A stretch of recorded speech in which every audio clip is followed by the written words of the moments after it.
Hello मेरे प्यारे दोस्तों, कैसे हो आप सभी लोग। मुझे उम्मीद है कि आप सभी लोगों की पढ़ाई लिखाई बहुत अच्छे तरीके से चल रही होगी। अब आप तो कक्षा 8 पास कर चुके हैं, क्लास 9th में पहुंच गए हैं और क्लास 9th में आप लोग बहुत अच्छा नंबर लेकर आए। मैं आपसे यही उम्मीद करता हूं। मैं आपको रोज पढ़ाऊंगा, आखिर मैथ पढ़ाऊंगा। मैं अगर आप फिजिक्स कहेंगे तो मैं फिजिक्स पढ़ाऊंगा, केमिस्ट्री। वैसे तो YouTube पे बहुत सारी वीडियो मिल जाएंगी, लेकिन मैं अपने जर्नी की शुरुआत कर रहा हूं इस वीडियो से, तो इसलिए आपसे मैं यही उम्मीद करूंगा कि अगर आप मेरा ये वीडियो देख रहे हो तो मैं गलत पढ़ा रहा हूँ, सही पढ़ा रहा हूँ, आपको कैसा लग रहा हूँ मैं पढ़ाते हुए, समझ में आ रहा है। आप कुछ एडवाइस कर सकते हो। अगर आप कुछ आपको लग रहा हो कि ये मैं इनको बता सकता हूँ, सिखा सकता हूँ, तो आप कमेंट बॉक्स में बता सकते हो कि ये इस विषय पे आप पढ़ा सकते हो। इस टॉपिक को आप एक्सप्लेन करिए मेरे लिए, मुझे नहीं समझ में आता है तो मैं आपको वो टॉपिक एक्सप्लेन करूंगा। हालांकि यूट्यूब पे बहुत सारी वीडियो है, जो आप जो कोई भी आपका कॉन्सेप्ट है, डाउट है, उस पर बहुत सारी वीडियो यूट्यूब पे अवेलेबल है, लेकिन मेरा ऐसा शुरुआत हो रहा है, समझ में आ रहा है। यूट्यूब पे अभी मैं शुरुआत कर रहा हूँ पढ़ाना, तो मैं आपसे ही पूछ रहा हूँ कि आखिर में मैं क्या करूँ। तो आप मुझे एडवाइस कर सकते हो, मुझे आप सलाह दे सकते हो, बता सकते हो, समझ में आ रहा है। तो मैं आज से शुरू कर रहा हूं यहाँ पर पढ़ाना क्लास 9th का गणित, ये मैथ। ठीक है, पहला चैप्टर आपका क्या है, अध्याय नंबर 1 जो है नंबर सिस्टम, जिसको हम संख्या पद्धति कहते हैं। ठीक है, नंबर जो सिस्टम है, इसमें कुल मिला के क्लास 9th में 12 चैप्टर पढ़ने हैं, 12 टॉपिक पढ़ने पड़ते हैं, चैप्टर नहीं सॉरी। इसमें कुल मिला के कितना टॉपिक पढ़ने पड़ते हैं, 12। कौन कौन से, इधर देखिए। सबसे पहले आपको पढ़ने पड़ेंगे नेचुरल नंबर, फिर होल नंबर, फिर आपको इंटीजर पढ़ना पड़ेगा। ये रेशनल नंबर क्या होता है, इरेशनल नंबर क्या होता है, उसके बाद रियल नंबर क्या होता है, टर्मिनेटिंग क्या होता है, नॉन टर्मिनेटिंग रिक्यूरिंग क्या होता है, फिर नॉन टर्मिनेटिंग नॉन रिक्यूरिंग क्या होता है, फिर आपको नंबर लाइन पढ़ने पड़ेंगे, फिर लॉ ऑफ एक्सपोनेंट पढ़ने पड़ेंगे, उसके बाद रेशनलाइजेशन। यानी कुल मिला के ये 12 टॉपिक पढ़ने पड़ेंगे। बहुत जल्दी जल्दी मैं समझा रहा हूँ, समझ में आ रहा है। हालांकि वीडियो बहुत लंबी है, लेकिन उसको मैं काट काट के बना रहा हूँ ताकि आपको मैं कोशिश करूं कि 30 मिनट में आपको समझा दूं। आपका जितना भी विषय में एक्सरसाइज है, आपका जो भी कोई मैथ का जो आप बुक पढ़ रहे हैं, किसी भी पब्लिकेशन का पढ़ रहे हो, चाहे एनसीईआरटी पढ़ रहे हो आप, या फिर मान लो राजीव प्रकाशन पढ़ रहे हो, अरिहंत का पढ़ रहे हो, बालाजी का पढ़ रहे हो, कोई भी डॉक्टर मनोहर जी का पढ़ रहे हो, समझ में आ रहा है। कोई भी आप किसी भी पब्लिकेशन का पढ़ रहे हो, किसी भी राइटर का आप मैथ पढ़ रहे हो, उसमें कुल मिला के यही 12 टॉपिक पढ़ने पड़ते हैं। लेकिन उसमें एक्सरसाइज कम ज्यादा हो सकते हैं। जैसे एनसीईआरटी का बुक पढ़ो तो उसमें हो सकता है मैथ्स में, एनसीईआरटी का जो मैथ नहीं है उसमें हो सकता है आप क्वेश्चन की संख्या कम देखो, हो सकता है बालाजी में ज्यादा देखो, डॉक्टर मनोहर में और ज्यादा देखो, अरिहंत में और ज्यादा देखो, यानी नंबर कम ज्यादा हो सकते हैं सवालों के, समझ में आ रहा है। बाकी कॉन्सेप्ट सबका एक ही जैसे होता है। तो मैं सिर्फ आपको पैटर्न समझाऊंगा कि ये क्वेश्चन है, इस क्वेश्चन को लगाने का क्या पैटर्न होगा, क्या तरीका होगा, समझ में आ रहा है। तो कुछ बेसिक चीजें पहले जान जाइए, उसके बाद मैं सवाल पे आता हूँ, समझ में आ रहा है। सबसे पहले हम ये जानते हैं, इसको मैं मिटा रहा हूँ। सबसे पहले हम ये जानते हैं कि ये नेचुरल नंबर होता है क्या है। तो नेचुरल नंबर क्या होता है बताइए। नेचुरल नंबर वो सारी नंबर होती हैं जो 1 से शुरू होता है। जैसे मैं बोल रहा हूं 1 2 3 4 5, कॉमा लगा दीजिएगा ऐसे। ये नंबर कहां तक जाएंगी तो पता नहीं कहां तक जाएंगी, यानी गिनते जाओ बहुत दूर तक जाएगी। कितना जाएगी, हम उसको मैथ की भाषा में इनफाइनाइट बोलते हैं, समझ में आ रहा है। तो वो इनफाइनाइट तक नंबर जाएगा, समझ में आ रहा है। उसके बाद इधर देखिए, होल नंबर क्या होता है। होल नंबर जो नेचुरल नंबर होता है वही होल नंबर होता है, लेकिन इसमें सिर्फ ट्विस्ट ये होता है कि इसमें जीरो भी शामिल होता है। यानी 0 1, उसके बाद 2 3 4 5 6, और ये भी कहां तक जाता है, इनफाइनाइट तक जाता है, समझ में आ रहा है। यानी ये जो आपका नेचुरल नंबर ये 1 से शुरू होता है, और जो होल नंबर है वो 0 से शुरू होता है। 0 1 2 3 4 5 6 7 8। इसको हिंदी में पूर्ण संख्या बोलते हैं। क्या बोलते हैं इसको, पूर्ण संख्या बोलते हैं। ये प्राकृतिक है, ये पूर्ण है। उसके बाद इंटीजर। इंटीजर क्या होता है, इंटीजर का मतलब होता है पूर्णांक, जिसको हिंदी में पूर्णांक कहते हैं। इसमें क्या होता है, इसमें 2 टाइप की संख्याएं होती है। एक तो होती है माइनस, यानी 0 से शुरू होगा। इधर देखिए, इधर जो नंबर जाएंगे उसको हम प्लस में लिखेंगे, यानी 1 2 3 4 5। इस तरीके से इधर जो जाएगी उसको हम प्लस में लिखेंगे, जो इधर होगी उसको हम माइनस में लिखेंगे। 1 2 3 4, ये माइनस में संख्या होती है, समझ में आ रहा है। किस में होती है, माइनस में होती है। यानी इसमें 2 टाइप के इंटीजर होते हैं। एक तो होता है निगेटिव इंटीजर और एक होता है नॉन निगेटिव इंटीजर। अब निगेटिव इंटीजर का मतलब तो समझते हो कि जो संख्याएं निगेटिव में हो। ये जो नंबर है ये किस में है, निगेटिव में है, और ये क्या है, निगेटिव में नहीं है। तो ये जो निगेटिव में नहीं है उसको हम क्या कहते हैं, नॉन इंटीजर। अब नॉन इंटीजर का कहने का मतलब ये नहीं होगा, नॉन निगेटिव इंटीजर बोलेंगे, सॉरी नॉन निगेटिव इंटीजर। अब नॉन निगेटिव इंटीजर कहने का मतलब ये नहीं होगा कि पॉजिटिव नहीं होगा, समझ में आ रहा है। पॉजिटिव मत कर देना, गलत हो जाएगा। बट हाँ, इसको आप क्या कहोगे, नॉन निगेटिव इंटीजर। ये एक टाइप के होल नंबर भी है, समझ में आ रहा है।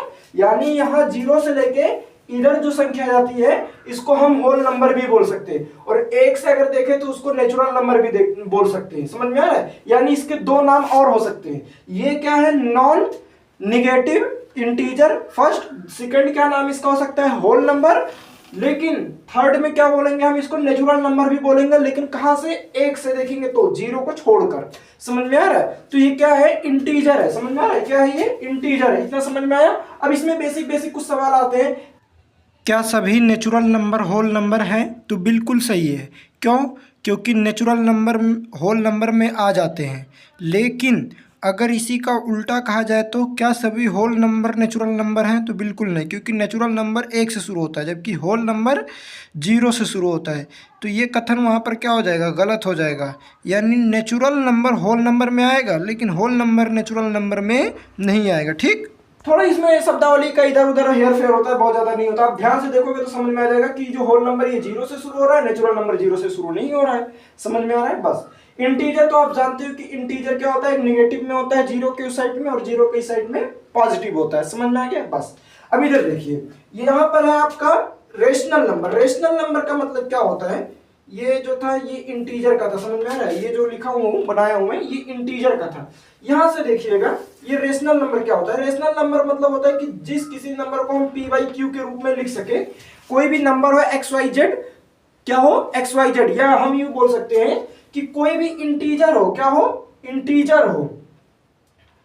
कहां गया ये वाला, हाँ, इंटीजर, कोई भी इंटीजर हो, कोई भी इंटीजर्स जो नंबर है वो क्या होगा, आपका रेशनल नंबर होगा। यानी मैं अगर कहूं रेशनल नंबर क्या होगा, तो आप कहोगे इंटीजर्स को हम क्या कहते हैं, रेशनल नंबर कहते हैं। इंटीजर्स को क्या कहते हैं, रेशनल नंबर। लेकिन रेशनल नंबर की एक शर्त सिर्फ ये कह देना कि p बाई क्यू के रूप में उसे हम लिख सकते हैं, समझ में आ रहा है। p बाई क्यू के रूप में लिख सकते हैं। और जो ये नीचे वाला है, ऊपर वाले को अंश कहते हैं, नीचे वाले को हर कहते हैं। नीचे वाले को क्या कहते हैं, हर, ऊपर वाले को अंश। ये जो हर है, ये जो हर है आपका, ये क्या नहीं होना चाहिए, ये 0 नहीं होना चाहिए। यानी q naught is equal to क्या, 0। और जो p है वो कोई एक नंबर है, समझ में आ रहा है। कौन सा नंबर है, इंटीजर नंबर है, समझ में आ रहा है। जैसे फॉर एग्जांपल मैं यहां पर लिख रहा हूं -7/2, या फिर मैं लिख रहा हूं -7, या लिख रहा हूं 2, या लिख रहा हूं 1, या 0, या 1, कुछ भी लिख रहा हूं। मतलब 0 भी एक क्या है, 0 भी आपका एक इरेशनल नंबर है। इरेशनल नहीं, रेशनल। क्यों? क्योंकि 0 के नीचे हम क्या लिख सकते हैं, 4 लिख सकते हैं ना। अब 0 के नीचे यानी बटे में, फ्रैक्शन में हम 4 लिखे, 10 लिखे, 20 लिखे, वो तो 0 ही होगा, समझ में आ रहा है मेरी बात। तो इसलिए तो 0 भी क्या है, अपने आप में एक रेशनल नंबर है, समझ में आ रहा है। तो ये क्या हो गया, रेशनल नंबर का डेफिनेशन, ये रेशनल नंबर की पहचान हो गई। ठीक है, मैं इतना पहले मिटा दूं। ठीक है, अब चलो देखते हैं इर्रेशनल नंबर। इर्रेशनल नंबर का मतलब क्या होता है कि वो सारे नंबर जो परफेक्ट स्क्वायर नहीं है। जैसे फॉर एग्जांपल मैं यहां पर लिख रहा हूं √2, √3, या फिर √5, या फिर √7। ये सब क्या है, ये सब ऐसे नंबर हैं जो परफेक्ट स्क्वायर नहीं है। जैसे फॉर एग्जांपल मैं यहां पर लिख रहा हूं √16, फिर लिख रहा हूं 25, या फिर मैं लिख रहा हूं कुछ भी बोले 36। अब इन सबको देखिए, ये सब परफेक्ट स्क्वायर है। तो जब मैं इसको, अब 16 को अगर मैं बाहर निकालूंगा तो क्या हो जाएगा, 4। ये 4 का स्क्वायर तो है, मतलब 4 को अगर मैं √16 को अगर मैं बाहर निकालूंगा तो क्या आएगा, √16 को अगर मैं बाहर निकालूंगा तो 4 आएगा। ऐसे ही 25 का क्या आएगा, 5 आएगा। इसका क्या आएगा बताइए आंसर, 36 का कितना आएगा, 6 आएगा, समझ में आ रहा है। तो अब ये जो 4, 5, 6 आया है, इसके अपॉन में अगर मैं 1 लिख दूं, 1 लिख दूं, 1 लिख दूं, तो ये क्या बन गया आपका, p बाई क्यू के फॉर्म में बन गया। और अगर p बाई क्यू के फॉर्म में बन गया, ये इसका मतलब ये क्या है, आपका रेशनल नंबर। इसका मतलब ये क्या है, रेशनल नंबर। लेकिन आप ध्यान से देखना कि √2, √3, √5 और √7, क्या इन नंबरों को हम p बाई क्यू के फॉर्म में लिख सकते हैं, बताइए आप। जरा आप बताइए √2 की एग्जैक्ट वैल्यू क्या होगी। अच्छा, √2 का मतलब क्या होता है, मैं जरा आपको सिंपल भाषा में समझाऊं तो, जैसे यहां पर है √16 है, √16 जो है इसका मतलब क्या होता है कि 4 को मैं कितना बार जोड़ू कि 16 आ जाए, 4 को कितना बार जोड़ू, तो 4 को 4 बार जोड़ूंगा तो क्या आएगा, 16 आएगा। ऐसे ही यहां पर 36 है, तो 36 का मतलब क्या होता है कि 6 को कितना बार जोड़ो कि 36 आए, समझ में आ रहा है। तो यहां पर जो 16 है, यानी 16 को अगर रूट से बाहर निकालेंगे तो 4 बार आएगा ना, तो 4 को 4 बार ना लिख के हम क्या करते हैं, 4 के पावर ऐसे क्या कर देते हैं, 4 के पावर में से 2 लगा देते हैं, लेकिन यहाँ 2 नहीं लगाएंगे, अगर 16 को बाहर निकालेंगे तो सिर्फ 4 लिखेंगे, समझ में आ रहा है बस। अब लेकिन यहां पर एक बात और ध्यान से सुनिए, यही सेम बात अगर मैं इसके कांस्टेंट में, मतलब क्या बोलते हैं जी तुम्हारी बात, संदर्भ में, इसके संदर्भ में बोलूं, अगर √3 को अगर मैं बाहर निकालूं तो वो कौन से नंबर होंगे जिसको मैं जोड़ूं कि 3 आए, जरा आप बताइए। जैसे यहां पर हम जोड़ते थे तो 16, 4 को 4 बार जोड़ते थे तो 16 आ जाता था, लेकिन यहाँ √3 को मैं कितना बार जोड़ूं कि मतलब बाहर जब निकालूं तो वो कौन सी नंबर है जिसको मैं जोड़ूं कि √3 आ जाए। तो ऐसा कोई नंबर बना ही नहीं है, एग्जैक्ट नंबर नहीं बना है। इसको लॉन्ग डिवीजन मेथड से अगर सॉल्व करना चाहो तो ऐसे कर सकते हो, मैं बता रहा हूं, जरा ध्यान से देखना, टाइम थोड़ा लगेगा ज्यादा, लेकिन मैं सोच रहा हूं समझाऊं तो अच्छे से समझो। √3 है तो अब 3 को लिखूंगा तो मैं क्या लिखूंगा, 3 लिखूंगा इधर। अब यहां 1 से करूंगा तो 1 बार में जाएगा, कितना जाएगा इधर, 1 मिनट, 1 से 1 टाइम में जाएगा, तो क्या करूंगा, 1 का मल्टीप्लाई 1 में किया तो 1 आया, एक 1 ऊपर लिख दूंगा, समझ में आ रहा है। अब 3 से 1 जाएगा तो बचेगा कितना, 2 बचेगा, ये 1 कितना हो जाता है, 2 हो जाता है। अब ये जो 2 है इसके बाद हम क्या करेंगे, आगे अगर 0 लगाएंगे तो यहाँ पर 0 लगाना पड़ेगा, यहाँ नहीं। तो अगर मैं डबल 0 उतार रहा हूं तो ऊपर एक पॉइंट लगाना पड़ेगा, समझ में आ रहा है। ये लॉन्ग डिवीजन मेथड का एक रूल है कि अगर मैं पॉइंट लगा रहा हूं तो यहाँ डबल 0 उतारना पड़ता है हमको। तो अब डबल 0 जो उतार रहा हूं तो ये डबल 0 को एक साथ में उतारूंगा, समझ में आ रहा है। वो जो सिंपल होता था डिवीजन जिसमें हम करते थे तो उसमें सिर्फ एक डिजिट को उतारते थे ना, यहाँ एक डिजिट को नहीं उतारेंगे बल्कि डबल डिजिट को, डबल नंबर को उतारेंगे यहाँ पर इसके बाजू में, समझ में आ रहा है। अब यहाँ पर डबल 0 लिखेंगे, अब डबल 0 लिखेंगे तो अब बताइए यहाँ पर ऐसा कौन सा नंबर लूं और फिर उसका मल्टीप्लाई ऐसे कौन से नंबर से करूं, दोनों नंबर सेम होने चाहिए कि 200 से ज्यादा ना हो।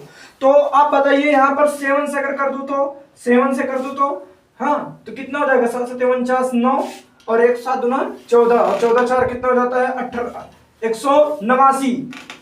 अब डबल, जैसे यहाँ पर एक सेम नंबर था तो एक मैंने ऊपर लिख दिया था, ऐसे ही 7 7 यहाँ सेम है तो एक 7 ऊपर लिख दूंगा, लेकिन यहाँ पॉइंट के बाजू में लिखूंगा तो 7 हो जाएगा। अब समझ में आ रहा है, यहाँ प्लस का साइन लगा दूंगा। अब इसको क्या करेंगे, सब्ट्रैक्ट कर देंगे, माइनस करेंगे, तो बताइए ये 0 है, इधर से एक कैरी लेगा तो हो जाएगा 10, 10 से 9 जाएगा तो कितना बचेगा 1, यहाँ कितना बचा 9, 9 से 8 जाएगा तो कितना बचेगा बताइए 1, इधर क्या बचा कुछ नहीं 0। अगर मैं यहाँ पॉइंट लगाऊं तो फिर डबल 0 उतारने पड़ेंगे, लेकिन पॉइंट इस तरीके से लगाते नहीं है, समझ में आ रहा है। ये डबल 0 फिर यहाँ पर उतार देंगे तो क्या हो जाएगा बताइए जल्दी से, यहाँ पर हो जाएगा डबल 0। अब बताइए यहाँ पर ऐसा इनको क्या करेंगे, ऐड करेंगे तो हो जाएगा कितना, 27 7 कितना होता है 34 होता है। अब यहाँ पर मैं कौन से नंबर से ऐसा गुणा करूं, मतलब ऐसे कौन से नंबर से मल्टीप्लाई करूं कि 1100 से ज्यादा ना हो, लेकिन वो ऐसा नंबर होना चाहिए जो सेम हो। जैसे यहाँ मैंने 7 से मल्टीप्लाई किया था ना तो एक 7 को ऊपर लिखा था, यहाँ 1 से मल्टीप्लाई किया था तो 1 ऊपर लिखा था, तो यहाँ पर भी इसे सेम करना पड़ेगा। कोई ऐसा 2 नंबर चुनो जिसको हम मल्टीप्लाई करें तो इससे ज्यादा ना हो, और एक नंबर जो होगा उसको ऊपर लिख देंगे, बाकी एक नंबर वहीं रहेगा। तो यहाँ पर ऐसा कौन सा नंबर लिख दे भाई बताइए, तो 3। यहाँ अगर मैं 3 से करूं, ये 4 है, समझ में आ रहा है, ये मैं सही से लिख देता हूँ 3 4 3, तो 3 है तो एक 3 और लिखना पड़ेगा, जैसे यहाँ पर लिखा था 7 लिखा था तो एक 7 और लिखना पड़ा था। अब जब करेंगे तो क्या होगा बताइए, 3 3 से कितना होता है 9 होता है, 3 4 से कितना होता है जल्दी से बताइए, 12 का 2 कैरी 1 जाएगा, 3 3 का 9 9 1 कितना हो जाएगा 10, समझ में आ रहा है, 1029 आ गया। अब इसको फिर से क्या करेंगे, प्लस करेंगे और इसको सब्ट्रैक्ट करेंगे तो क्या हो जाएगा, ये हो जाएगा 10, 10 से 9 जाएगा तो कितना बचेगा 1, इधर क्या बचेगा बताओ 9, 9 से 2 जाएगा तो बचेगा कितना 7, अब 7 बचा, यहाँ पर क्या बचेगा कुछ नहीं बचेगा, और यहाँ पर क्या बचेगा कुछ नहीं बचेगा, तो ये क्या हो गया 7 1। अब आगे तुम सॉल्व करना चाहो तो आगे भी कर सकते हो, जैसे एक और पेयर बनाना चाहो तो पॉइंट लगाओगे फिर यहाँ पर उतारोगे, समझ में। अच्छा ये 3 1 जो था मैंने लिखना भूल गया, यहाँ पर एक 3 फिर से उतारना पड़ेगा, ठीक है। अब आगे ये वाला 0 अगर तुम यहाँ पर उतारना चाहो तो डबल 0 फिर उतार दो भाई। यानी कि इस तरीके से तुम सॉल्व करते जाओ बहुत लंबा जाएगा। यानी 1.73 यानी √3 की वैल्यू कितना की 1.73। अब ऐसे कितना नंबर जाएगा कोई पता नहीं है, एग्जैक्ट पता ही नहीं है। यानी अगर हम 1.732 ऐसे जोड़ते जाएंगे लेकिन फिर भी 3 नहीं आने वाला है। समझ में आ रहा है मेरी बात में क्या बोल रहा हूँ? तो इस तरीके से यही डिफाइन हो जाता है कि ये क्या है, इर्रेशनल नंबर। रेशनल नहीं, इर्रेशनल नंबर यानी अपरिमेय नंबर, अपरिमेय संख्या। इसको हम p/q के फॉर्म में नहीं लिख सकते। समझ में आ रहा है? तो जैसे क्या √2 √3 √5 √7 √9 कहोगे, एक मिनट, √9 तो परफेक्ट है, √9 को हम बाहर निकालेंगे 3। तो हाँ एक बात ध्यान रखना कि √9 क्या आपका है, √9 एक परफेक्ट स्क्वायर। इसलिए यहाँ पर नीचे तो बता ही दिया हूं ना कि जो परफेक्ट स्क्वायर होते हैं इसका मतलब वो रेशनल नंबर है। जो परफेक्ट स्क्वायर है जैसे ये 16 25 36 ये सब परफेक्ट स्क्वायर है। तो ये परफेक्ट रूट स्क्वायर है तो इसका मतलब इसको हम क्या कर सकते हैं बताइए, इसको हम बाहर निकाल सकते हैं ना। तो जब बाहर निकाल सकते हैं तो इससे साबित होता है कि p/q के फॉर्म में लिख सकते हैं, इसलिए रेशनल नंबर है। और जिससे हम नहीं निकाल सकते हैं जैसे ये √3 हो गया, √5 √7 ये सब क्या है, ये सब क्या है बोलो, ये इर्रेशनल नंबर है। समझ में आ रहा है मेरी बात? चलो इसको मैं मिटा रहा हूं, उसके बाद आगे समझा रहा हूं। चलो जब तक मैं इसको मिटा रहा हूं जब तक आप आंसर दीजिए। तो बताइए नेचुरल नंबर क्या होता है, होल नंबर क्या होता है, इंटीजर क्या होता है, रेशनल इरेशनल नंबर क्या होता है, बताइए। Negative integer, non negative integer ये सब क्या होता है, इतने सारे बता दिया हूं, जल्दी से बताओ। अब आगे देखो, अब इस रेशनल नंबर के बाद इरेशनल नंबर बता दिया। अब आता है आपका रियल नंबर। रियल नंबर का मतलब क्या होता है कि रेशनल नंबर, ये rational number plus irrational number, rational number plus irrational number, इन दोनों को ऐड कर दीजिए तो आपका बन जाएगा रियल नंबर। क्या बन जाएगा? रियल नंबर बन जाएगा, REAL, रियल नंबर। समझ में आ रहा है? यानी हम किसी भी रियल नंबर को, सॉरी रेशनल नंबर को प्लस इरेशनल नंबर को, यानी कोई p/q के फॉर्म में हो, p/q के फॉर्म में हो प्लस और कोई इरेशनल, इरेशनल मतलब क्या होता है, जो इंटीजर हो, सॉरी इंटीजर बोल रहा हूं, जैसे √2 √7 √3 √5 ये सब नंबर है, इन सबको आप ऐड कर दो। क्या कर दो? ऐड कर दो।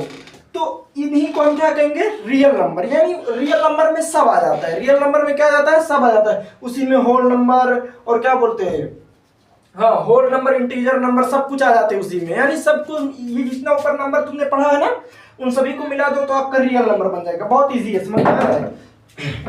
अच्छा, एक होता है रियल नंबर, एक होता है हाँ रियल नंबर, और एक होता है इमेजिनरी नंबर। इमेजिनरी नंबर का मतलब क्या होता है, जरा सुनना ध्यान से। इमेजिनरी मतलब क्या होता है, काल्पनिक। काल्पनिक, काल्पनिक का मतलब क्या होता है कि तुम ऐसा कोई नंबर सोचो जो रियल में है ही नहीं, वास्तव में है ही नहीं। जैसे फॉर एग्जांपल √7 √-5 कोई नंबर ऐसा मतलब सोचो आप जो हम डिफाइन नहीं कर सकते। आप कहोगे √7 ये क्या है, √7 क्या है? तो √7 एक ऐसा नंबर है जो वास्तव में एग्जिस्ट नहीं करती, मतलब क्या बोलते हैं उसको, एग्जिस्ट, हाँ एग्जिस्ट बोलते हैं उसको ना, अस्तित्व में है ही नहीं, बट हम लिखते हैं उसको। √7 क्यों नहीं है? अब जरा बताइए कि जैसे √25 है, तो √25 का मतलब क्या होता है कि 5 को हम कितनी बार ऐड करेंगे, कितनी बार ऐड करेंगे, 5 बार। यानी 5 + 5 + 5, समझ में आ रहा है, +5 + 5 कितना 5 हो गया, 1 2 3 4 5, 1 2 3 4 5। यानी हमने 5 को 5 बार ऐड किया इसलिए वो क्या आ गया 25। अब -7 को देखो, अब -7 को मैं कैसे लिख सकता हूँ भाई बताओ? -7 को तो लिख ही नहीं सकता हूं मैं, कि लिख सकता हूं? नहीं लिख सकता हूं ना। अच्छा, -25 को लिख सकता हूं क्या? देखिए तो -25, मेरी राइटिंग थोड़ा बदतमीज टाइप की, हाँ मैनेज करिएगा। 25 है, -25 है, इसको मैं कैसे लिख सकता हूं? क्या मैं -5 -5 -5 और -5 -5 -5, 1 2 3 4 5, ज्यादा हो गया, 1 2 3 4 5, क्या -5 लिख सकता हूं? कहोगे 1 मिनट, 5 5 प्लस, ये तो प्लस में 10 हो गया, हमको लाना है माइनस में, और माइनस में आएगा ही नहीं। अब ये माइनस हो गया तो फिर माइनस प्लस ये भी 10 हो जाएगा, तो ये 10 हो गया, और उसके बाद -5।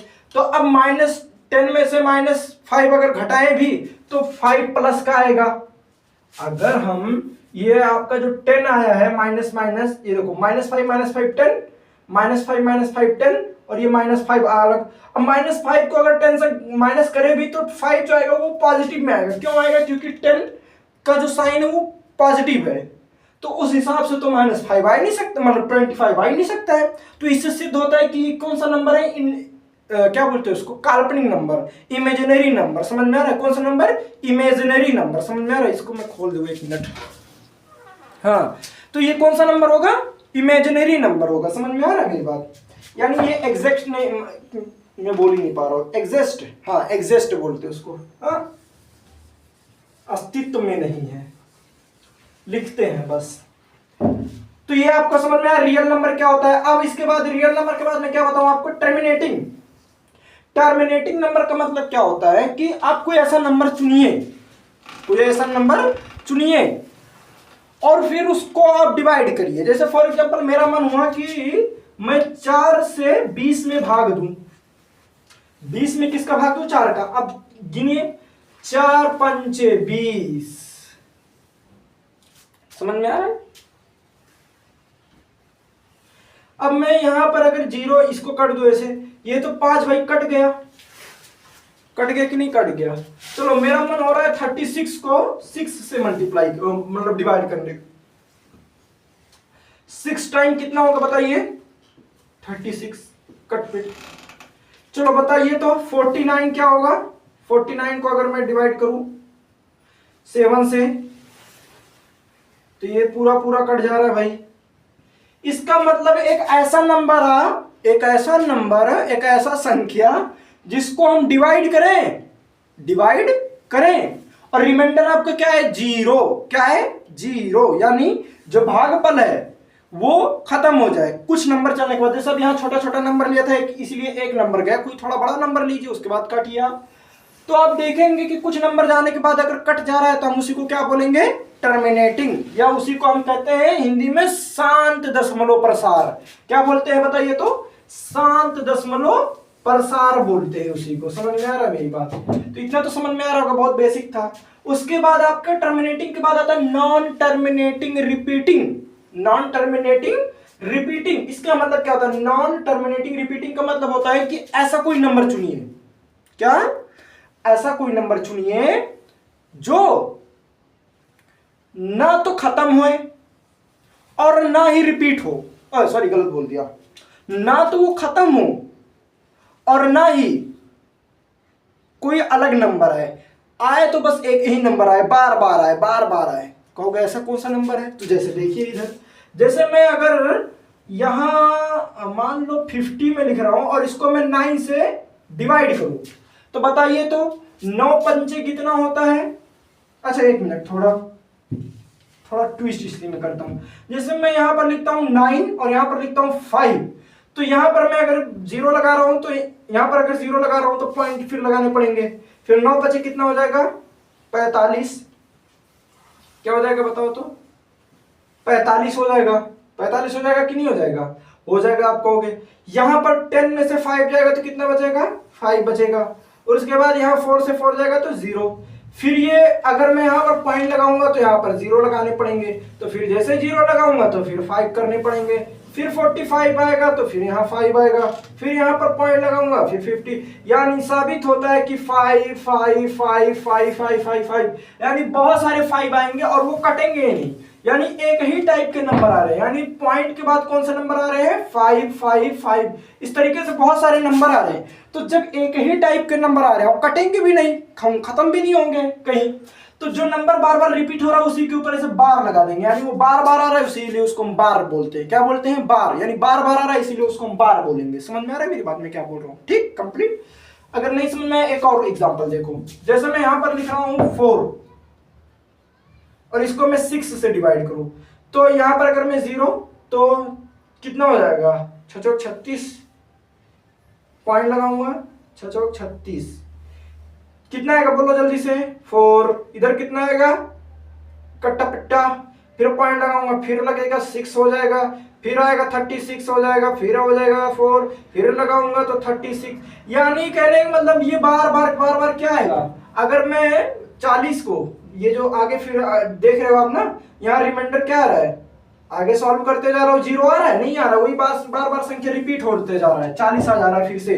तो यानी 0.666 ये सब क्या है, 0.555 या 273 इस टाइप के कोई नंबर अगर बार बार रिपीट हो रहे हैं, तो जो नंबर बार बार रिपीट होगा उसी के ऊपर ऐसा बार लगा देंगे, जो नंबर बार बार रिपीट होगा उसके ऊपर बार लगा देंगे, ऐसे बार लगा देंगे। समझ में आ रहा है, जो नंबर बार बार रिपीट हो रहा है उसी के ऊपर बार लगा देंगे। कंप्लीट समझ में आ रहा है। यानी ये एक ऐसा नंबर है जो नॉन टर्मिनेटिंग है, यानी कटते नहीं है, नॉन टर्मिनेटिंग यानी कटते नहीं है, खत्म नहीं होते, लेकिन रिपीट भी नहीं होते, ये सेम आएंगे। समझ में आ रहा है, कटेंगे भी नहीं लेकिन सेम आएंगे। समझ में आ रहा है मेरी बात, ठीक। तो ये इसी को हिंदी में क्या कहते हैं, दशमलव प्रसार। इसको तो शांत दशमलव प्रसार कहते हैं, टर्मिनेटिंग को शांत दशमलव प्रसार कहते हैं, और इसको अशांत दशमलव प्रसार कहते हैं, यानी नॉन टर्मिनेटिंग रिपीटिंग को कहते हैं अशांत दशमलव प्रसार। अब उसके नीचे लिखा हुआ है नॉन टर्मिनेटिंग नॉन रिपीटिंग। अच्छा, नॉन रिपीटिंग नहीं लिखा हूं मैं, यहां पर लिख देता हूं नॉन रिपीटिंग। तो नॉन टर्मिनेटिंग नॉन रिपीटिंग इसका मतलब क्या होता है, अशांत दशमलव अनावृत्ति, अशांत दशमलव अनावृत्ति। इसका मतलब क्या होता है कि एक ऐसा नंबर चुनिए, क्या, एक ऐसा नंबर चुनिए जो ना तो कटता हो और ना ही रिपीट होता हो। सुनिए मेरी बात, जैसे मैं यहां लिखूं 22, क्या लिखूं 22, और इसको मैं 7 से डिवाइड करूं, तो बताइए तो कितना होगा, 7 को 7, 7 दूनी 14, 7 21, यानी 3 बार में जाएगा, यहाँ आएगा 21, यहाँ एक कितना बचेगा, एक, इधर बचेगा कुछ नहीं, पॉइंट लगाऊंगा 0 बचेगा, 3 त्रिका कितना होगा, क्या लिख दिया जी, 1 आएगा, मैं 3 क्यों लिख रहा हूं, 1, फिर इधर बचेगा 3, फिर इधर पॉइंट लगाऊंगा तो फिर 0 बढ़ेगा, 7 चौक 28 आएगा। समझ में आ रहा है, इधर कितना बचेगा, 2 बचेगा, इधर क्या बचेगा, कट्टा पट्टा कुछ नहीं बचेगा, इधर 0, 7 को 7, 7 दूनी 14, फिर 2 आएगा, 142, 3.4 कहीं गलत तो नहीं कर रहा हूं जी 7 को 7, 7 दूनी 14, फिर इधर क्या आएगा बताइए, 10 में से 4 जाएगा तो 10 में से 4 जाएगा तो 6 बचेगा, इधर क्या बचेगा, कटपट कुछ नहीं, 7 छक 42, 7 7 59, 7 8 56, 7 9 8 बार में फिर जाएगा, अगर 0 बार 7 8 56, यानी ये कटेगा नहीं। 3.1428 इस तरीके से आगे बढ़ते जाएगा, 1 मतलब 3.1428 ऐसे बहुत सारे नंबर आगे कटेंगे ही नहीं। समझ में आ रहा है, इससे क्या सिद्ध होता है, इससे यही सिद्ध होता है कि एक ऐसा नंबर था, यानी 3.142 और पता नहीं क्या था आगे भूल गया, 8 शायद था। तो ये जो नंबर है ये एक ऐसा नंबर है जो कटता भी नहीं और रिपीट भी नहीं हो रहा है, बार बार वही नंबर नहीं आएगा और ना वो कटेगा, कहां तक जाएगा कोई पता नहीं है। समझ में आ रहा है, तो ये एक ऐसा नंबर है जो क्या है, अशांत है, यानी कटता भी नहीं है, अनावृत्ति यानी आवृत्ति यानी बार बार रिपीट भी नहीं होता है, यानी इसी को कहते हैं नॉन टर्मिनेटिंग नॉन रिपीटिंग। समझ में आ रहा है, ना तो कटे और ना ही रिपीट हो।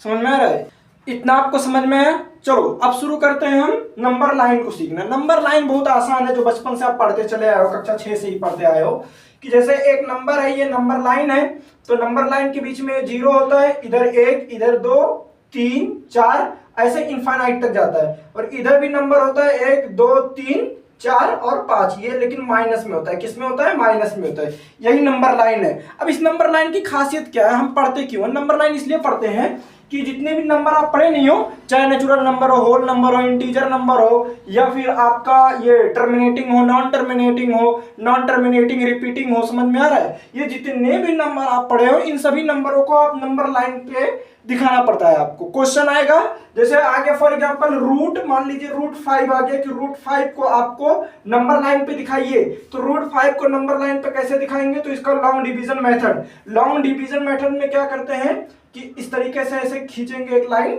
और यहां पर लिखेंगे 5, और इसको भाग देंगे, डिवीजन करेंगे। तो 2 से डिवीजन करेंगे 2 बार में, तो 2 बार लिखा हूं 2 को, तो 1 2 ऊपर लिख दूंगा। अब यहां पर आंसर कितना आएगा 4, 2 2 से कितना होता है 4, तो 5 से 4 जाएगा 1 आएगा, तो 1 लिख दूंगा। अब यहां पर आगे और सॉल्व करना चाहूँ तो पॉइंट लगाऊंगा, डबल जीरो लगाऊंगा। डबल जीरो इसलिए लगाता हूं क्योंकि ये लॉन्ग डिवीजन मेथड का रूल है कि अगर पॉइंट लगाए हो तो डबल जीरो लगाना पड़ेगा। इसमें समझ में, सिंपल वाले में था जो हम सिंपल वो वाला पहले करते थे डिवीजन, उसमें पॉइंट लगाने के बाद एक ही जीरो लगाते थे, इसमें ऐसा नहीं होता है। ठीक है, डबल जीरो लगा दिया। अब डबल जीरो जो लगाया हूं वो नीचे उतर जाएगा तो 100 हो जाएगा। अब यहां पर 2 और 2 को क्या करूंगा, ऐड कर दूंगा, तो हो जाएगा 4। अब यहां 4 तो लिख दिया हूं, लेकिन अब एक और नंबर ऐसा चुनिए कि 100 से ज्यादा ना हो। एक ऐसा नंबर चुनिए और उस नंबर को इसके साथ लिखिए, और उसको लिखने के बाद फिर मल्टीप्लाई करिए। तो जैसे मान लो यहाँ पर मैं 2 लिख रहा हूं, तो 2 लिख रहा हूं तो नीचे भी 2 लिखना पड़ेगा। अगर मान लो यहाँ पर मैं 3 लिखता तो यहाँ पर भी 3 लिखता, तो 43 तीया करते तो 100 से ज्यादा हो जाता है। समझ में आ रहा है, इसलिए मैं यहाँ पर 2 लिखूंगा। तो 2 लिखूंगा तो 2 नीचे भी लिखूंगा, तो जब 2 2 बार लिखा हूं तो एक 2 ऊपर भी लिखूंगा। समझ में आ रहा है। अब इन दोनों को क्या करूंगा, ऐड करूंगा, तो हो जाएगा 44 हो जाएगा। अब ये जब इसका मल्टीप्लाई करूंगा तो 84 आएगा, 84 आएगा। इसको सब्ट्रैक्ट करूंगा तो कितना आएगा, 16 आएगा। अरे 100 में से 84 गया तो कितना बचेगा, 16 बचेगा ना, बस खत्म कहानी। अब यहाँ पर अगर पॉइंट लगाऊंगा डबल जीरो और उतर जाएगा, तो डबल जीरो और उतारूंगा तो यहाँ पर आके उतर जाएगा डबल जीरो। अब डबल जीरो अगर आके यहाँ पर उतर गया, तब यहाँ पर क्या करूंगा, ऐसा मल्टीप्लाई करूंगा कि 16 से ज्यादा ना हो। तब क्या करूंगा, 3 टाइम्स करूं, देखूं 3 टाइम्स क्यों किया, 3 टाइम्स क्योंकि 3 त्रिक का हो जाता है 9 आपका, और 3 चौक का 12, 2 हो जाता है, हासिक का मतलब क्या कैरी 1 हो जाता है, और 3 चौक का 12, 12 कितना हो जाता है 13, 1300 कितना हो जाता है 29 हो जाता है। समझ में आ रहा है, 1300 29 हो गया। इसको सब्ट्रैक्ट करेंगे तो कितना आएगा, 1 आएगा कैरी, इससे कैरी लेगा तो 10 हो जाएगा, 10 से 9 जाएगा 1, इधर बचेगा 9, 9 से 2 जाएगा तो 7 हो जाएगा, इधर हो जाएगा कितना 5, 5 से, क्योंकि इसको एक कैरी दे दिया था तो इसके पास बचा 5, 5 से 3 जाएगा तो बचेगा कितना 2, इधर कट्टी पिट्टी कुछ नहीं बचेगा। अब इसको ऐड कर लेंगे तो 446 हो जाएगा, 446 हो जाएगा। आगे सॉल्व करना चाहो तो और भी सॉल्व कर सकते हो। कैसे, यहां पर फिर डबल जीरो लगाएंगे पॉइंट लगा के, यानी 2.2 क्या हुआ, एक गलती कर दिया हूं मैं, बोलो क्या, क्योंकि यहां पर 443 को जब मैं 3 से मल्टीप्लाई किया तो 3 ऊपर नहीं लिखा हो, तो ये जो 3 है ना, एक 3 ऊपर भी लिखना पड़ेगा। ठीक है, अब अगर डबल जीरो में उतार दिया हूं पॉइंट करके तो फिर आगे और सॉल्व करना चाहो तो कर सकते हो, नहीं तो यहीं पर छोड़ दो उसको। समझ में आ रहा है मेरी बात, मैं क्या कह रहा हूं। ठीक, आगे आप सॉल्व करना चाहो तो कर दो, नहीं तो कोई बात नहीं। तो ये जो 2.23 आया है, यही √5 की क्या है, वैल्यू है 2.23। √5 की वैल्यू कितने आई, √5 की वैल्यू आई 2.23। तो 2.23 कहां आएगा, जाहिर सी बात है पहला नंबर कौन सा है 2, यानी 2, उसका बाद 0.3 यानी 2 और 3 के बीच में कहीं होगा, तो यहां पर ऐसा हम दिखा देंगे, यानी ये √5 हो गया। ये √5 को हमने क्या किया, नंबर लाइन पे हमने दिखा दिया है। समझ में आ रहा है। एक दूसरा मेथड ये होता है कि आप पाइथागोरस प्रमेय से करिए। पाइथागोरस प्रमेय से क्या, कि पाइथागोरस प्रमेय में ये होता है कि कर्ड स्क्वायर, कर्ड का स्क्वायर बराबर होता है लंब का स्क्वायर प्लस आधार का स्क्वायर, यानी कर्ड स्क्वायर बराबर लंब स्क्वायर प्लस आधार स्क्वायर। तो अभी क्या करेंगे, जैसे यहां पर उसका √5 का वैल्यू कितना आया था 2.23, तो जो 2.23 आया नहीं था, तो अब क्या करेंगे, पहले 2, तो 1 और 2 यानी यहां तक कितना सेंटीमीटर है, मान लेंगे 2 सेंटीमीटर है। तो जो इतना लंबाई नहीं है 2 सेंटीमीटर, इसको ऊपर भी, यानी आधार अगर 2 सेंटीमीटर है तो लंब भी 2 सेंटीमीटर, तो यहीं से 2 सेंटीमीटर ऊपर कर देंगे। उसके बाद यहीं से क्या करेंगे, 0 पे से एक लाइन ड्रॉ कर देंगे, तो ये कर्ड हो गया। अब यहीं पर एक चाप रखेंगे और पेंसिल के यहां पर, उसके बाद ऐसे ड्रॉ कर देंगे, तो वहीं पर आके जहां पर गिरेगा आके, वो जो होता है नहीं लंगड़ा ऐसे करके घुमाते हैं, गोल बनाते हैं वृत्त, तो एक यहां पर रखेंगे पेंसिल यहां पर, तो ऐसे जब ड्रॉ करेंगे तो वो आके यहां पर गिरेगा। तो यही मान लेंगे कि √5 की क्या है, वैल्यू है, यानी √5 यहीं पर होगा। समझ में आ रहा है, खत्म कहानी। समझ में, इसीलिए अब समझ में आया कि क्यों हम पढ़ते हैं नंबर लाइन। नंबर लाइन इसीलिए पढ़ते हैं ताकि इन सभी नंबरों को हम क्या कर सके, नंबर लाइन पे हम दिखा सके। कंप्लीट, ठीक है। अब आगे देखते हैं, आगे क्या है, लॉ ऑफ एक्सपोनेंट्स। इसका मतलब क्या होता है कि कई सारे नंबर होंगे कई बार, जो कि थोड़ा आपको देखने में कंफ्यूजन लगेगा। जैसे लिखा हुआ है 2⁻³ मल्टीप्लाई 2⁻, मान लो यहां पर लिखा हुआ है 1। अब इसका मतलब क्या होता है, इसका मतलब ये होता है कि जब बेस समान हो तो एक फॉर्मूला लगता है a⁻m into a⁻n is equal to होता है a⁻m प्लस n। समझ में आ रहा है? यानी जब मल्टीप्लाई में होगा तो आपका जो डिग्री होता है यानी पावर वो ऐड हो जाएगा, तो ये हो जाएगा 2 कितना हो जाएगा 4 हो जाएगा। समझ में आ रहा है? यही होता है, ये पहला नियम हो गया। मान लीजिए यही थोड़ा ऐसे होता, कैसे होता कि मान लो इसको मैं मिटा दूं, क्या नहीं रख देता हूं। जैसे मान लो यहां पर लिखा हुआ है a⁻m अपॉन में a⁻n, बेस दोनों का सेम है, यहां पर भी a है यहां पर भी है, तो इसको इक्वल टू करके करेंगे a⁻m माइनस n। इसका मतलब क्या होता है कि जैसे फॉर एग्जांपल लिखा हो कि 4⁵ अपॉन 4⁵2, तो इक्वल टू करके करेंगे 4⁵5 माइनस 2, तो हो जाएगा 4⁵3। समझ में आ रहा है? ये आपका आंसर हो गया, 4⁵3 क्या हो गया आपका आंसर हो गया। इसी तरीके से सॉल्व करते हैं, और भी कई सारे कंपोनेंट्स होते हैं, 1 मिनट में देख के बता रहा हूं। और भी एक होता है, जैसे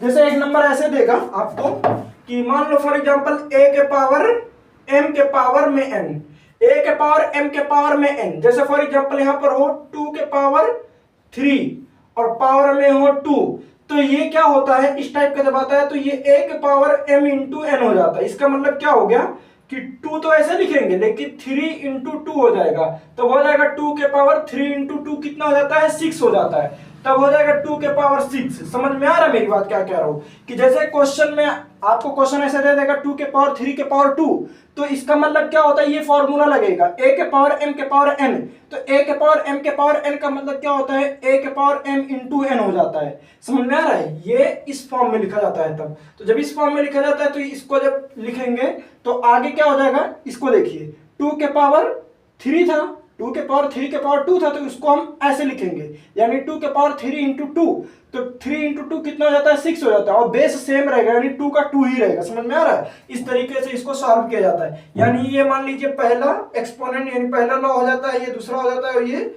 तीसरा लॉ हो जाता है। 3 अभी याद करिए, आगे और बता दूंगा, ठीक है? तुम्हारी किताब में होगा, लिख लीजिए, ज्यादातर यही ज्यादा पूछता है। समझ में आ रहा है? इसके ऊपर 3-4 क्वेश्चन दे रहा हूं, आप करके बताइए कैसे होगा। जैसे मान लो यहीं पर हो 4⁻3 मल्टीप्लाई 4⁻6, पहला क्वेश्चन। दूसरा क्वेश्चन मान लीजिए यहीं पर हो 5⁻2 अपॉन में 5⁻1। तीसरा क्वेश्चन मान लीजिए यहीं पर है कि मान लो 3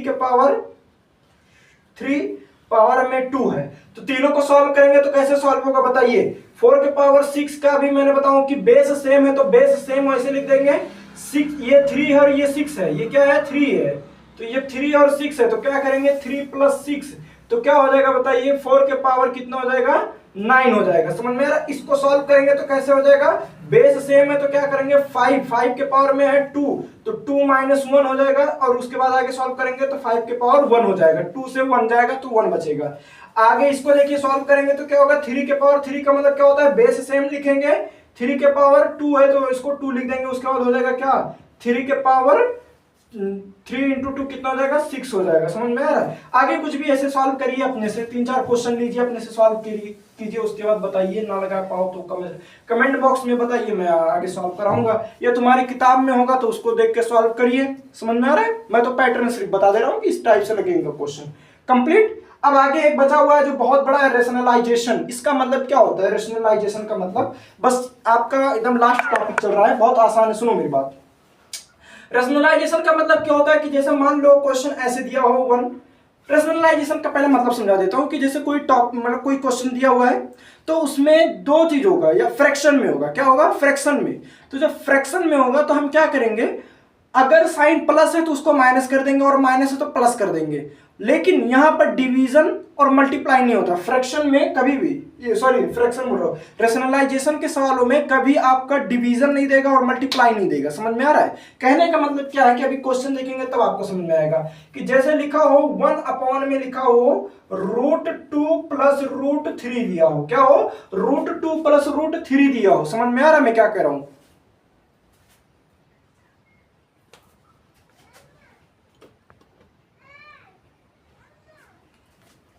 अब अगर √2 √3 दिया हो तो इसको क्या करेंगे, रेशनलाइजेशन का सवाल हल करने में बहुत अच्छा लगता है, मजा भी आता है, समझ में भी आता है। √2 + √3, अब इसको क्या करेंगे, ये प्लस है ना तो ऊपर जाएगा तो वो माइनस हो जाएगा, लेकिन यहां पर मल्टीप्लाई का साइन लगाएंगे, ये ऊपर जाएगा तो हो जाएगा √2 और ये हो जाएगा माइनस, प्लस का हो जाएगा माइनस और रूट हो जाएगा 3। समझ में आ रहा, फिर से सुनो, ये 1 में लिखा हुआ है √2 + √3, तो जब ऊपर जाएगा तो √2 - √3 हो जाएगा, और सेम चीज नीचे भी उतार देंगे तो √2 - √3 वही सेम नंबर मैंने नीचे उतार दिया है। अब इसका इसमें मल्टीप्लाई करेंगे तो 1 का मल्टीप्लाई 2 में करेंगे तो 1 वही रहेगा सेम, तो हो जाएगा √2 - √3।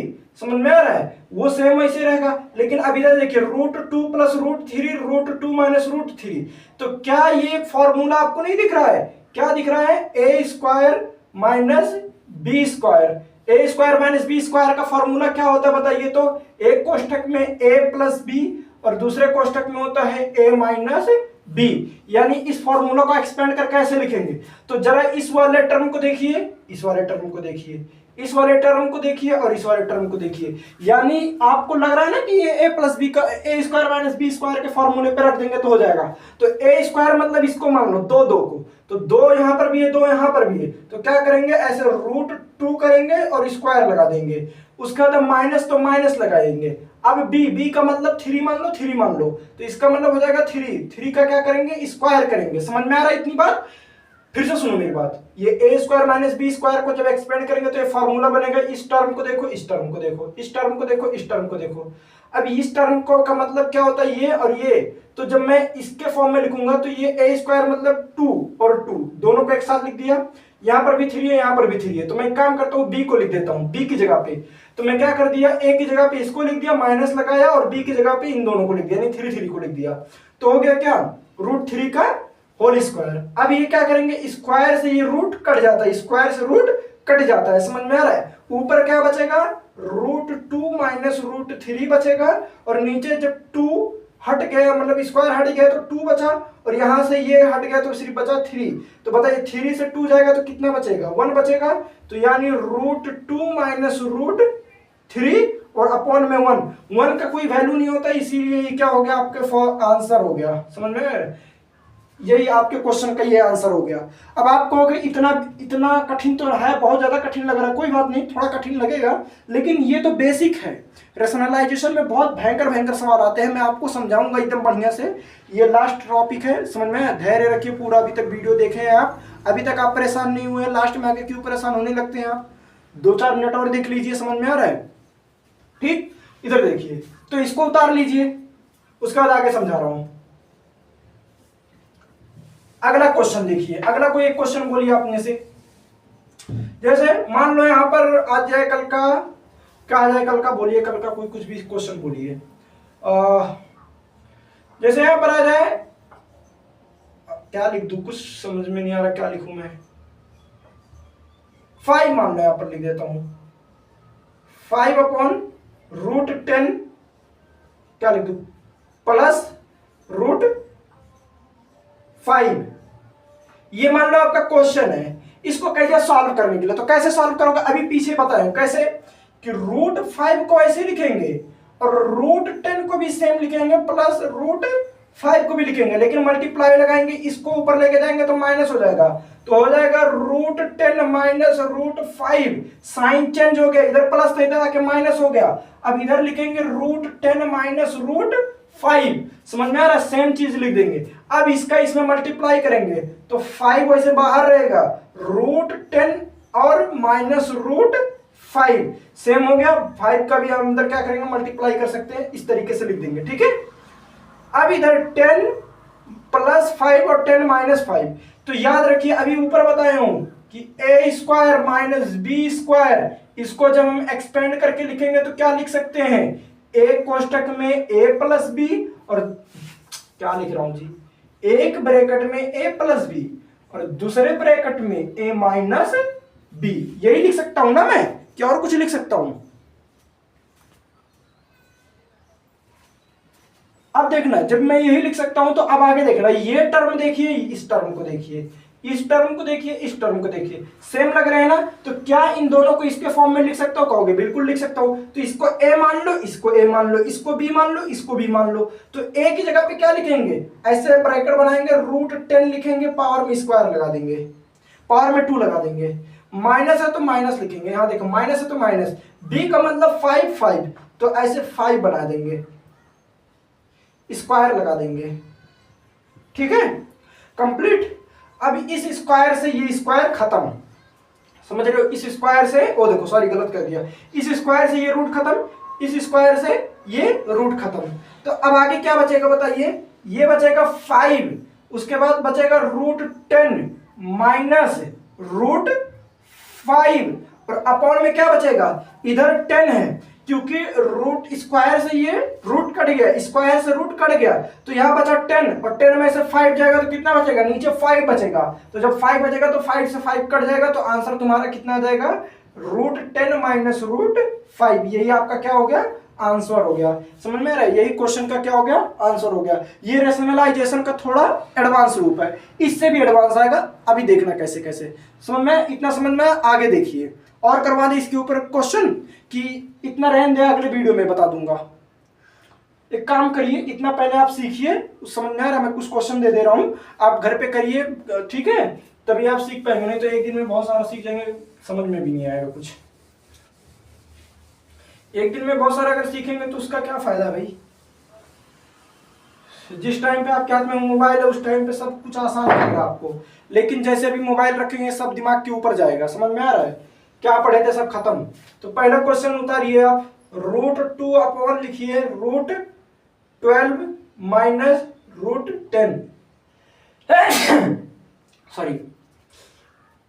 दूसरा क्वेश्चन लिखिए 3 अपॉन √9 माइनस √6।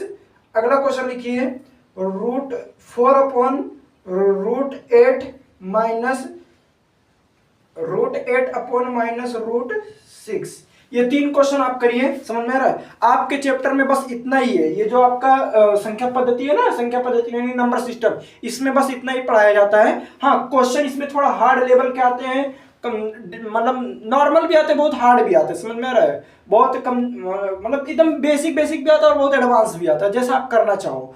अब कहोगे 1 मिनट, क्वेश्चन कैसा एग्जाम में आएगा? तो एग्जाम में क्वेश्चन को आप अच्छे से हल कर पाओ, इसके लिए आपको 2 काम करने पड़ेंगे। पहला, आपको जितना मैं पढ़ाया हूं उतना दिमाग में याद होना चाहिए। दूसरा, आपको एक्सरसाइज करना पड़ेगा। आपकी किताब में एक्सरसाइज होगा ना, उसको सॉल्व करना पड़ेगा। बिना आप एक्सरसाइज सॉल्व किए, बहुत सारा क्वेश्चन लगाए, आप ना कितना भी इसको याद कर लीजिए, कुछ टाइम के बाद आप भूल जाएंगे। ये मैथ है, समझ में आ रहा है? जब तक आप प्रैक्टिस नहीं करेंगे आप कुछ नहीं सॉल्व कर सकते। समझ में आ रहा है मेरी बात? और हाँ, एक बात और मैं आपको बता दूं कि जैसे मैं अभी YouTube पे नया नया आया हूँ, शुरुआत कर रहा हूँ, मेरा ये पहला वीडियो है, तो अगर मैं कुछ गलत कर भी दिया हूँ तो प्लीज आप लोग ना मुझे सजेशन दे सकते हैं, आप मुझे ना बता सकते हैं, डायरेक्शन दे सकते हो, जो मन कहे आपको बोल सकते हो। बोलने का मतलब क्या, क्या आप बता सकते हो कि इसको और बेहतर कर सकते हो, ऐसे बेहतर कर सकते हो। समझ में आ रहा है? कुछ चीजें होती है जो हमको लगता है कि हम सही कर रहे हैं, कोई भी काम करते हैं तो हमको लगता है हम सही कर रहे हैं, लेकिन वो सामने वाला देखता है, जब वो समझ पाता है ना कि सामने वाला गलत कर रहा है। तो अगर आपको कुछ लग रहा हो ना कि ये वाला काम ऐसे नहीं ऐसे कर सकते हो, समझ में आ रहा है, तो आप बता सकते हो, मैं उसको जरूर फॉलो करूंगा। समझ में आ रहा है मेरी बात? ठीक है, इसको उतार लीजिए। अब मिलेंगे नेक्स्ट वीडियो में और बहुत अच्छे किसी टॉपिक के साथ। ठीक।